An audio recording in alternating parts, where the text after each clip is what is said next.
So here we have the Zephyrus gang, the 2024 G14, the 2024 G16, and last year's 2023 G14. In this video, I want to take a look at all of these and try to give some insight as well as objective data that you can take away for what makes these laptops cool and which one might be right for you. I already have a full hour-long review on the G16 that goes extremely in depth, and so much of that applies to the G14 as well that it just didn't really make sense to do all of this over. So I'd rather just highlight the differences instead, so consider this to also be the official review for the 2024 G14. Overall, I think there's something for everyone here. Between the eye candy, performance, the portability, battery life, I think these three laptops have got to be some of the best I've ever used, and let me explain why. But I'll start by explaining this dope USB-C charger I received from Ugreen, who sponsored this video. I've never seen 160 watts of total power in such a small package. So I was actually super stoked that they reached out to me about their Nexode X 160 watt charger. It's a GAN charger, which makes it extremely compact, lightweight, and efficient. This new model is actually 21% smaller than the previous and less powerful 140 watt model thanks to more advanced chip solutions. That's 160 watts of total output with up to 4 devices able to be charged at once. The laptops I'm reviewing here all support up to 100 watts of power delivery, so that leaves up to 60 watts of juice to charge other devices like my phone, AirPods, or anything else, and Samsung users are going to be happy to know it also supports 45 watts super fast charging 2.0. I can even charge 2 laptops at once, like with this MacBook right here. Since it uses power delivery 3.1, you can get up to 140 watts out of the top USB-C port here, which for a MacBook 16, for example, would charge it from 0 to 50% in just 27 minutes. That alone is just super nice to have, especially if your laptop actually supports a full 140 watts from power delivery. These also come in smaller capacities if you don't need all that juice, so check the link in my description for more info, and thanks to Ugreen for sponsoring. Let's get back to the video. Starting with the specs, we've got an AMD Ryzen 9 8945HS on the 2024 G14, coming in at 8 cores, 16 threads like it has been for a few years now, and running up to 80 watts. This is essentially the exact same CPU as the 7940HS on the 2023 model, except with a bit more NPU power, so it can apparently handle AI tasks a little better. I'm not gonna lie, I'm not entirely sure where we'll find any advantage from that, so for now, I take that with a grain of salt. To me, these are essentially the same CPU, and it's kind of shady for AMD to even put that 8 there, because they're both the exact same specs, even the same Zen 4 architecture. I'm not going to break down CPU performance too much, but because these do seem to be better bin from AMD, you will actually see some nominal gains in efficiency and possibly a tiny bit higher Cinebench score on the 2024 model. Nothing you would actually notice in practice though. Compared to the Intel G16, however, you won't see too much of a difference there either. The Intel Core Ultra chip is also extremely efficient, which is very new and a welcomed change for Intel, leading to similar results in performance at different wattage levels, the benefit of additional cores and threads, and slightly higher peak wattage. This does change a bit with the new Strix Point CPU on the mid-year 2024 refresh of the G16. I know they keep making things complicated, but bear with me. The newer AMD G16s feature more cores similar to the Intel Core Ultra and more AI power. So for some people that may be the better choice, but in the US it comes at a higher cost than the Intel model, and it only goes up to a 4070 configuration. But I'll keep a running pinned comment of info on that one, so just check the comment section for that. So we've got extremely minor differences in CPU, but what about the GPU? Well, that's where things start to get interesting. So the 2023 G14 is available in every 40 series GPU from RTX 4050 all the way up to RTX 4090, and it's running at 125 watts, which is extremely impressive for a 14-inch laptop, especially considering that just a few years ago, this basically same chassis only got up to 80 watts, if it even reached that. Now, the 2024 G14 unfortunately does not get these luxuries of GPU options, at least not in the US.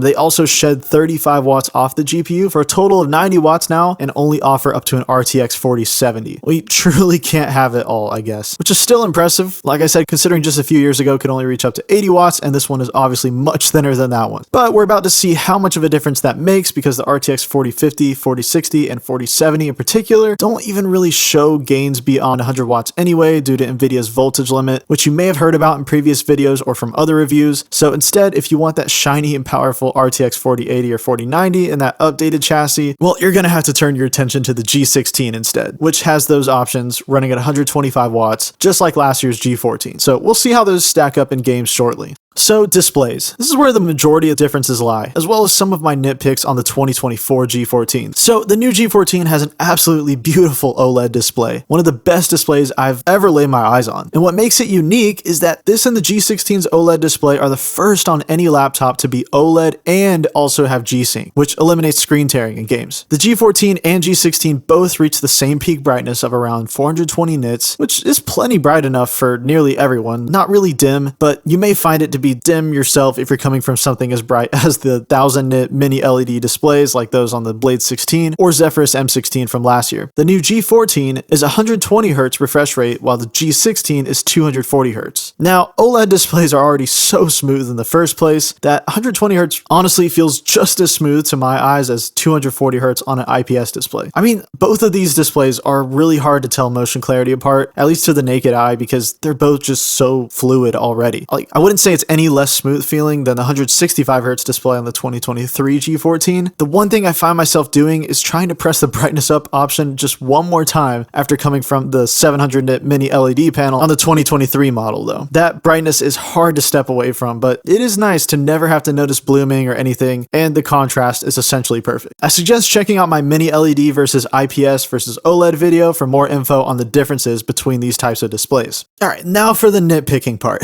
So the 2024 G16 and the 2023 G14 both have a QHD resolution of 2560 by 1600p, which is basically what is commonly seen, 1440p, but with a 16 by 10 aspect ratio, so 1600p. This is honestly the perfect sweet spot for a laptop display. It grants you great FPS and great clarity. The 2024 G14, however, is 2880 by 1800p, so it has over a million more pixels to push out. That is 27% more pixels. Why did they do that? Well, it's just how Samsung designed this panel to be. Doesn't seem like Asus had a choice here, but man, is that a bummer. The bump from 1600p to 1800p might seem small, but take a look at the difference in games. I mean, we've got drops as much as like 10% or even higher. Like some of these games, it just almost can't even handle 1800p. So, and yeah, there are some other laptops out there with this same resolution, like the Legion Slim 5 14-inch. Now, of course, myself and many other fluent gamers are gonna make the wise choice of simply turning down our in-game resolution to 1600p, because let's be honest, on a 14-inch display, you're not gonna notice the difference, and I personally didn't. However, the average Joe who might have just bought this as their first gaming laptop, they're not gonna know to do that, and they're gonna be unknowingly getting worse FPS in games compared to other 4060 and 4070 gaming laptops. Honestly, I think this is part of why we were seeing the 2024 G14 much farther below the 2023 model in benchmark charts from other reviewers, because they might not also have known to match the resolutions. Also, it is annoying to have another setting to tweak in your games, so to me the 1800p panel is really one of the bigger drawbacks to this device. It doesn't offer any perceivable difference in clarity over the 16-inch 1600p panel, yet it brings your FPS down if you don't make those changes to your in-game resolution. Now let's get to my next nitpick on this laptop. The previous G14 and G16 both had one RAM slot open to be replaced if you wanted to upgrade your RAM. The 2024 models have now gone completely soldered. I know this is a huge turnoff to some people, but hear me out, because I think there are actually pros and cons here that some people don't consider. First, soldered RAM of course makes for thinner laptops, and that is pretty obviously what they were going for here. These 2024 models are nearly as thin as a 2024 MacBook Air. Yes, the MacBook Air, the paper thin one. Also, LPDDR5X RAM has extremely low rates of failure, so less repairs that Asus has to be stuck with, and they're much faster and more efficient, leading to a bit more CPU performance and better battery run times. So yeah, personally, I have no problem with soldered RAM. However, the customers should be given the choice for the exact configuration that they prefer at the time of sale. If you want a 32GB model with a 4060, you should have that choice. Or if you want a 64GB 4070 model, then you should have that choice. But Asus made a big whoopsie here and locked many regional buyers out of decent options. The US, for example, is stuck pretty bad. You have to buy the 4070 model of the G14 to get 32 gigs of RAM, or the 4080 model of the G16 to get 32 gigs of RAM, or buy the more expensive AMD model 4070 configuration. This is something they desperately need to improve in the future. Just give us the option and we'll be happy. 16 gigs is honestly not bad and will be fine for a ton of people, but also a ton of people know that they need 32 gigs or 64 gigs and they simply can't get that, which is sad. Okay, now let's talk strictly design for a moment. It's pretty obvious already, I'm sure, from these clips that the 2024 models are much sleeker and thinner and more premium looking than the 2023 one. And yeah, they absolutely are. I mean, I'm personally blown away by how good these things look. Like, this is almost exactly what I've wanted a gaming laptop to look like, personally. I really thought Razer was going to be the only one making designs like this in the foreseeable future, but here we are. Someone else finally came to the table and said that, hey, we can also make a sleek metal laptop, and we're going to charge a lot less than you too. So finally Razer has some competition and the consumers are benefiting from it big time. I mean, look at these. The 2024 models are built exactly the same whether it be the G14 or G16. So full CNC aluminum and a gray or white finish. Keep in mind though, the new white finish is much more silver looking than last year's white finish. It's nice because it makes the laptop look more metal to me. So that's personally the coating I prefer. It's also more fingerprint resistant than the darker gray finish. But even the gray finish, however, is still much more fingerprint resistant than the Razer blade. So overall, I'm super happy with the look and the feel there. The main difference here is that slash on the back, which I've heard mixed feelings on. I didn't think I'd like it at first, but after playing around with the lighting effects on it, I actually found myself sort of digging it. I like Anime Matrix 2 though, so I don't really have a strong preference here. I just think future models, maybe they can make it a little more subtle looking. The 2024 models also introduced an even larger touchpad, which looks and feels great as it's glass just like last year's, and the G16 comes in slightly bigger since it has more space to work with. They each get a flush glass bezel from the glossy OLED display, which I think looks extremely pleasing to the eye compared to your typical lifted plastic bezels like on the 2023 models. The keycaps are also larger on the 2024 ones, making for an even more comfortable typing experience.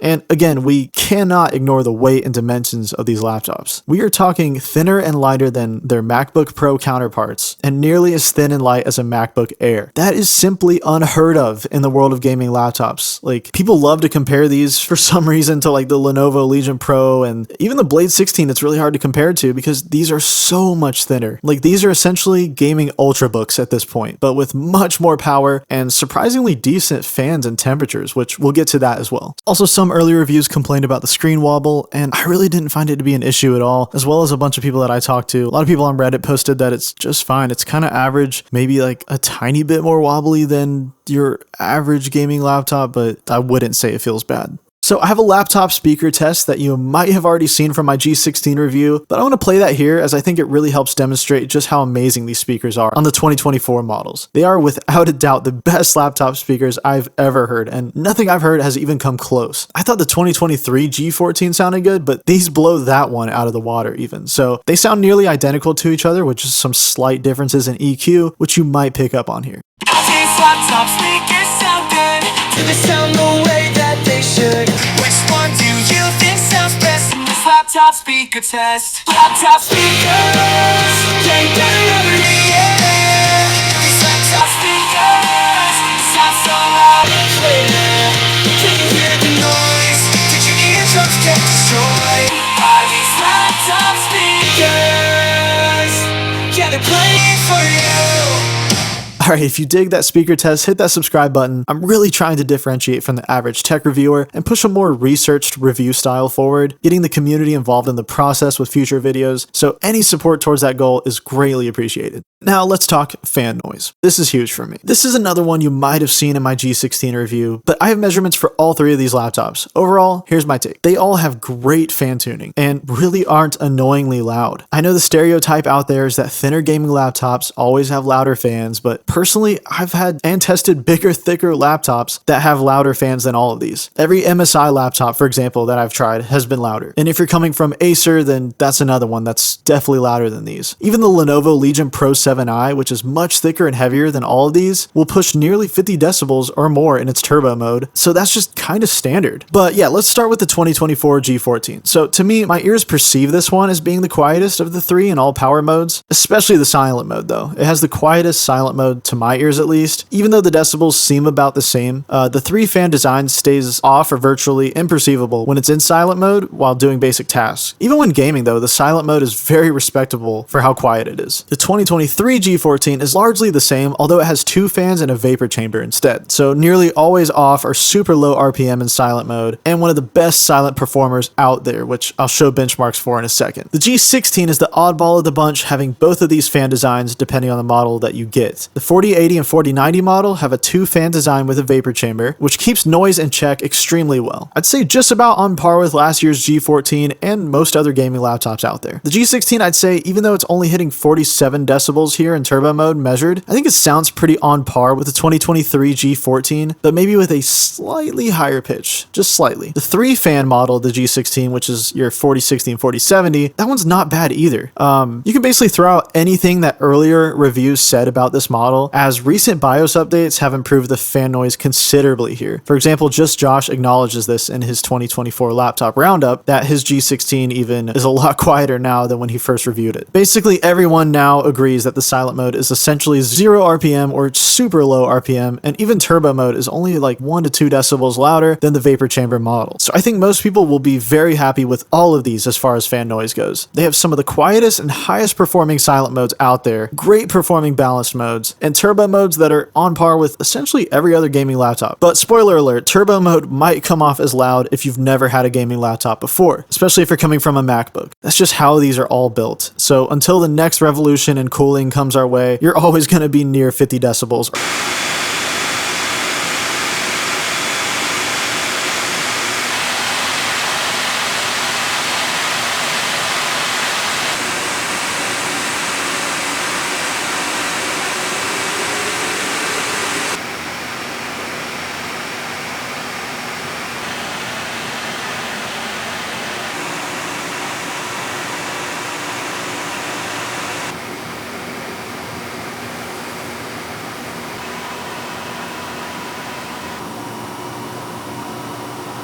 I have the fan noise to graphics score ratio chart here to prove my point even further. This is data I've collected on all of these laptops that shows you how many graphics points you get per decibel of fan noise in 3D Mark time SPI. So basically how much GPU performance you can expect for each decibel. Higher of course being better, with a bias towards laptops that have a higher power GPU. So just keep that in mind. The 2024 G16 does extremely well here, beating out thicker and more powerful gaming laptops in its balanced and silent mode, as does the 2023 G14. The 2024 G14 is harder to compare of course because of the GPU performance bias from those 4090s, but if you look at it compared to other laptops, it still scores amazingly well. And we'll look at gaming benchmarks in a second that nailed that point even further. Next, we're going to cover thermals, and this is where a lot of misinformation lies with these laptops. I see so many posts saying these laptops have poor thermals, or they saw a review that said it had bad thermals. Like, they don't. These laptops have great thermals, especially for their size. And I gotta say thanks to my buddy Michael for coming by and letting me use his 4070 G14 from last year. So I think that kind of helps add to the results a little bit, because that 4070 has a smaller die size, which means it will run a little bit warmer than the 4080 and 4090 models. So we can see how that affects things versus the 4090 G14. So we're gonna go over the 3 major power profiles on each laptop, starting with turbo mode GPU bound. So both 4090 laptops honestly get about the same temps and wattage here. Of course, you can get that extra 10 watts out of the G16 through Armory Crate's manual mode or G-Helper, which will add a few degrees to your GPU. Our 4070 models, the new one obviously only goes up to 90 watts, but it'll push a little bit past that sometimes. One funny thing is when you're GPU bound on the new G14, that CPU stays ice cold. I mean, it's only running at 10 watts, but it's still hitting 2500 megahertz, the same clock speed, so you're basically getting around the same performance at lower temps. But yeah, both 4070s are gonna hit a little bit higher temps due to the smaller die size. When you're CPU bound in turbo mode, things get a little interesting. Last year's G14 actually gets a little more wattage than this year's G16 on the CPU in this scenario. I don't know what was up with my buddy's 4070 G14 here, but that thing was actually almost pushing out too much wattage when CPU bound. We're getting 95 to 100 watts, even more than the 4090 G14, which is definitely pushing temperatures up. So I'd almost recommend to 2023 owners just to limit your CPU wattage a little bit if you're on the 4060 and 4070 models. The 2024 G14 maintains a bit cooler cooler of a CPU than last year's, even around the same wattage and clock speed, which is impressive. Although, of course, that GPU is running way lower, so that's also a contributing factor. Now, if we're in balanced mode and we're GPU bound, both 4090 models are, again, pretty close here, staying around the mid-70s for temperature on the CPU and GPU, with a tiny bit more GPU wattage going to the G14. And then if we're looking at the 4070 G14s, the 2024 model is getting about 25 watts less on the GPU while running at similar temps, which is why last year's G14 tends to win here in balanced mode. Now, if we're CPU bound, I forgot to record the new G14 and CPU bound in this scenario, but it's funny to me that last year's G14, the 4070 model, prioritizes CPU a little bit more, while the 4090 prioritizes GPU a little bit more when CPU bound. But both the 4090 G16 and 4090 G14 are, again, about the same here, with the G14 just running slightly warmer. But still, though, these are not bad temps at all, especially for how thin these machines are. All right, now silent mode, yeah, is a little different. Okay, so for comparing G16 4090 to G14 4090, you're looking at a tiny bit more CPU wattage going to the G14 when we're GPU bound, but the temps are roughly the same.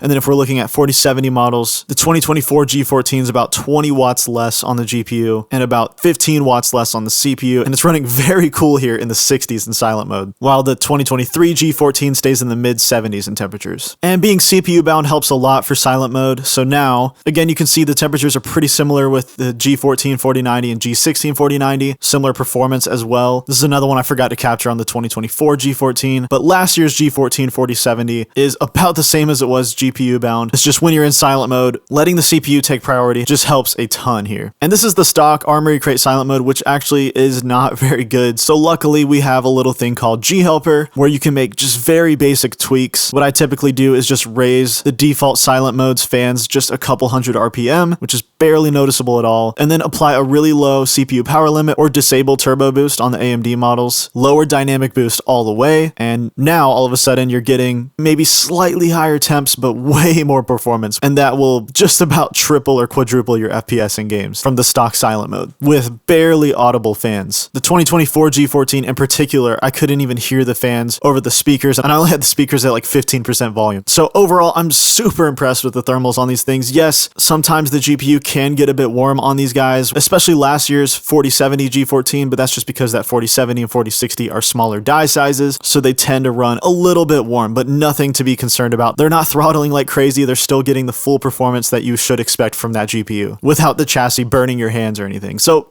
really impressive. I wouldn't really even say that there's a clear winner here. I just think all of them perform pretty well for the size of their chassis, and they're all tuned really well. You know, maybe it's just certain scenarios that one might do better than the other, like a balance mode that's GPU bound or a silent mode that's CPU bound. So to me, there's no clear winner here. They're all just good. Now, as far as ports go, they're pretty similar with just some minor differences here and there. The 2024 models both have this new proprietary charging connection, which I'm not super fond of. I just felt like the barrel connector was easier to plug in, and you could reposition the angled connector on it, so it was just pretty convenient. But I mean, whatever. Hopefully we just get like 240 watt USB-C one day instead, but for now I'm still sticking with this one from Ugreen. Another change with the ports is that the 2024 models actually don't have side vents, so the ports are much higher up on the body of the laptop, which keeps cords out of the way and gives your hands more free space, and they're not getting, you know, hot air blasted on them. So the 2024 G16 also gets a full-size SD card reader instead of a mini one, so that's nice for some creators out there, although it does poke out. Personally, I prefer micro SD because I can still use these just fine in my camera, and they fit all the way into the laptop, so I can just keep one in there permanently as like a little storage expansion for some photos and videos. Other than that, the ports are largely the same with just HDMI 2.1. You have one Thunderbolt port or USB 4 on the AMD models, which are essentially Thunderbolt compatible, so you could still call them that. Those are connected to the integrated graphics, and then you have another USB-C port that's always connected to the NVIDIA graphics. All right, now software. I don't want to bore everyone with going over every single piece of Armory Crate here. I definitely recommend watching one of my other laptop reviews like the G16 or M16 if you want to see that. But basically you have some of the most control you'll get out of any gaming laptop right here, and much more control than you'd get out of any Ultrabook. So honestly, this should be a big selling point for people who actually like the option of controlling their fans, wattage, and temperatures of their machines, as most Ultrabooks and even many other gaming laptops are stuck to just a few power modes and that's it. no customization. So here you can tweak fan curves, setting them lower or higher than stock. You can raise or lower your sustained CPU wattage as well as your boost CPU wattage. You can change your overclock values on the GPU. You can change how much dynamic boost you want the GPU to receive when the CPU isn't working that hard. And on the 2024 models specifically, you can even adjust your base GPU power, which is big because no other laptop I know of can really be tweaked like this. That means you can literally have your GPU run at, say, like 50% power when under load for whatever reason, because maybe you just want to lower fans and temperatures to the lowest that they'll go. Or you can use this to access an extra 10 watts of GPU power by sliding it all the way to the right, which still no other reviews have mentioned, by the way. All these reviews and a lot of users I see out there keep calling the G16 a 115 watt GPU when it can in fact reach 125 watts on the 4080 and 4090 model. And I even see them call it a 105 watt GPU, but that's because the 4060 and 4070 models run at 105 watts by default, but they actually can run up to 115 watts, which makes sense because those specific GPUs don't really need more than 100 watts anyway. This also makes for easier VBIOS modding if you're into that, which I also have a video on right here if you'd like to push your GPU to a higher wattage. But anyways, you get the point. Lots of customization. Only differences with the 2024 models is that base GPU slider and some OLED care options. I also have to shout out GHelper here because if you're like me, you might prefer to have all your laptop control options conveniently accessible from a much simpler and faster UI that you can access from your toolbar. This software you can use as a replacement for Armory Crate or in conjunction as long as you disable Asus services, which it can do. With GHelper, you can basically use fewer resources and it adds more features like a function lock.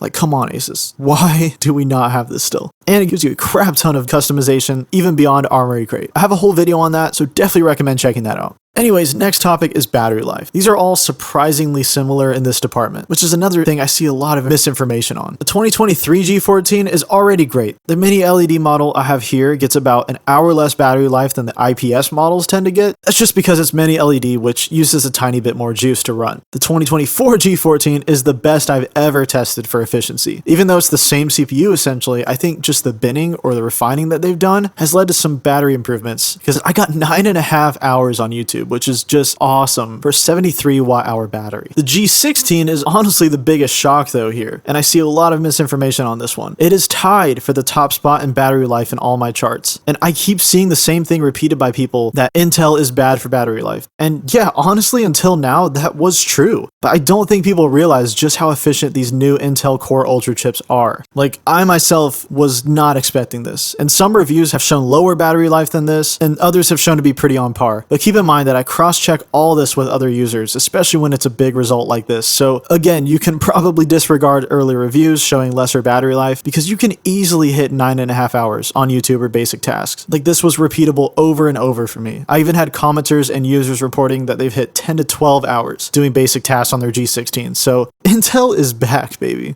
Alright, time for some benchmarks. So first we're going to start with creator benchmarks. I think creators are going to love all these laptops. There really is no bad choice here. You can see across the board we're getting amazing results. These actually come with NVIDIA Studio drivers from the factory, which you can switch over to gaming drivers if you want. They're essentially the same, just Studio drivers are typically a little older and more tested for stability. But it definitely shows you the target market that they were going for with these new ones. All these laptops are fairly on par with each other in creator applications like Adobe Photoshop here. Some are a little surprising, like the new G14 being ahead of the G16 in Photoshop. And again, in their balance mode, you can see they all have a really good spot on these charts. A lot of the times they're at the top in their balanced and silent modes. But yeah, most of the time they're right behind or even ahead of much thicker and more powerful laptops like the Legion Pro 7i. So it goes to show you don't really need the thickest, heaviest laptop out there to run these programs well, especially when you're in balanced and silent mode, which especially creators are going to be in anyway. You're not always going to be running these programs with fans going full blast in turbo mode, especially if you're in somewhere like a coffee shop. Speaking of which, even on battery, these things do amazingly. You can see some of these battery charts where they're all near the top, and they're kind of all just trading places here and there. I wouldn't say that one is particularly the best out of all of them. It's kind of just dependent on the power profile you're in, whether you're on battery or not, and regardless, you're going to get some of the best performance for these programs with these laptops. I even have an Ableton Live benchmark, which I've done here. This is using the demo session that anyone can access with Ableton Live if you want to replicate this on your machine. They're all hitting nearly the same, around the mid 20s to high 20% on the CPU load, which lower is better, so that's all really good to see, especially considering how many effects and audio channels there are on this demo track. And lastly, we have gaming benchmarks. This is where things get interesting. A couple points before I get into this. For the 2024 G14 comparison, you want to look at it comparatively to the ROG Flow X16, since that one has the same GPU. So the Flow X16 here is your standard 4070 laptop GPU, running as high as those GPUs really need to go, which is 125 watts, since they dip off after 100 watts anyway. This also gives you an idea of the G16 4070's performance, since that one's going to be basically identical. So if you're considering those models, that's what you want to look at. For people considering the 4060 model, you're going to want to subtract about 10% from the FPS numbers on the G14. Or if you're in the middle and you're considering the 4080 model instead of the 4090 on the G16, again, subtract about 10% off the 4090's FPS to get an idea of where that one's going to be. For some reason, a lot of people doubt the new G14's performance with it being 90 watts, which is so weird to me because it's only 10 watts less than what you can normally get out of these GPUs anyway, so it's just barely behind. And even if you watch like Jared's Tech's review on the G14, if you go to his QHD gaming benchmarks for the new G14, it's essentially up there with all the others. So it is an insanely good performing laptop for the size that it is. So we're going to start with Cyberpunk here. Little disclaimer, I have highlighted in red here some of the older gaming benchmarks where this game actually used to get higher FPS, at least in the in-game benchmark. But I'm keeping the data there just in case. Just take those with a grain of salt as they're probably much lower now. And yeah, in some games, you know, the 2024 G14 will struggle a little bit. But again, keep in mind with these charts that a lot of these laptops are 4080s and 4090s, and it looks a lot better when you have it next to other 4070s. It's kind of typically in between 3070 Ti's and higher powered 4070s. So most of the time it's just a few FPS off. But then there's other rare instances like Cyberpunk with ray tracing overdrive on, where the 2024 G14 just kind of crumbles. So just keep that in mind for the most demanding games out there, that you're probably not going to be able to max out the settings completely with ray tracing and stuff like that. But then in other games, like in balance modes and silent modes, you'll see the G14 even pass bigger and thicker laptops, or even 4080 and 4090 laptops. So it isn't all bad. And even at 4K, I mean, obviously the 4070 is not a 4K GPU at all, but you know, it's trying its hardest. To me, what the G14 lacks in turbo mode, it makes up for in its balanced and silent mode, with a few standout ones being Helldivers 2 here, which the G14, the 4070 is honestly not that far behind these 4090 laptops. So that was kind of a cool one to see. Same with Forza Horizon 5, it actually surpassed the Flow X16 here and was decently close to the G16 4090, even in balanced mode. And in balanced mode, it even passes the Legion Pro 7i 4080 model. Starfield is another one where it gets sort of close, approaching those 4090 models, not too far behind. And then Control is probably the most representative of strictly GPU power, and this game has not changed much over the years either, so the performance has largely stayed the same. You can see the G14 is getting the same FPS as the more powerful Flow X16 in this one, where the 4090s, however, obviously surpass it. So I'm talking mostly about the G14 here because I already have full reviews on the G16 and last year's G14, where I talk more about those ones and their gaming benchmarks. So I'm trying to give more insights on strictly the 2024 G14 here in comparison to those. Apex Legends is another one where the G14 is surpassing the Flow X16, both in average FPS and 1% lows, and coming fairly close to 4090 laptops. And then lastly, here's some extras with Shadow of the Tomb Raider with like 4K on battery, where it does extremely well, and USB-C power delivery, where most of these do poorly, but you can always configure those to run better using software like G-Helper. So overall, while it's not going to be the best performing 4070 laptop out there, it also does not perform poorly at all, outside of a few circumstances, and you know, maybe in comparison to some games that are running at 175 watts on their 4090s, which I have a lot of in these charts. So of course that's going to make it look worse being near the bottom, but as I test more 4060 and 4070 laptops, that's probably going to look a lot different. Alright, in conclusion, so all things considered, I think if you're buying one of these right now, you honestly cannot go wrong with any of them. To me, these are three of the best laptops I've ever used. The 2023 G14 is great for people who want more brightness from their display and higher GPU options in a smaller form factor than the G16. You also get one swappable RAM slot, but you just miss out on some of the premium choices like the thinner aluminum chassis and the glossy OLED display with flush bezels and the speaker quality. The 2024 G14 is best for people who don't care to have a 4080 or 4090 in their laptop and who just want the most premium and portable gaming laptop out there, which I'd argue is this one. To me, this far surpasses every other 14-inch gaming laptop out there at the 4060 and 4070 level. Battery life, the display quality, the speakers, the chassis as a whole. Like, this thing is truly next level. It really feels like a generational leap in design from previous gaming laptops. And I keep seeing people who just can't get over how thin and light it is while being that premium. Sure, the GPU is at 90 watts, but again, I argue that these GPUs die off after 100 watts anyways, so that's really nothing to be that concerned about. And the soldered RAM is honestly fine as long as you know what you're getting into ahead of time and you make the right choice based on what you need. The 1800p display was my biggest complaint, but again, just lower your in-game resolution to 1600p and you're good to go. I simply cannot recommend this laptop enough. It really is remarkable, as long as you're cool with capping out at a 4070. And then lastly, the 2024 G16 is for people who like the idea of the 2023 G14 or the 2024 G14, but they just want a 16-inch display. Like, if you want that 16-inch MacBook Pro-like laptop that's even thinner and lighter and packing way more gaming performance, then this one's for you. The 4080 and 4090 run incredibly well, even at 125 watts, and the premium features are far beyond any gaming laptop in its price range, while packing way more power than any Ultrabook in its price range. It's in this great, balanced area for 16-inch laptops that really no one else has filled the gap for. I see a lot of people comparing it to the Legion Pro 7i, and that just doesn't make sense, or even the Blade 16, which also doesn't make sense. It's much heavier and thicker. So it's like, what you're getting here is essentially an Ultrabook that can game insanely well. And a lot of people also compare it to the Lenovo Yoga Pro 9i or Legion 7, which I gave some pointers about in my full review, and I still think it's better than those too. Definitely more balanced. I know some early reviews talked about inconsistent and weird performance issues with the G16, and I didn't experience any of that. I basically debunked that entire claim in my full review, reached out to a bunch of people in the community, and figured out it's a non-issue. So again, a lot of these early reviews are missing pretty important information.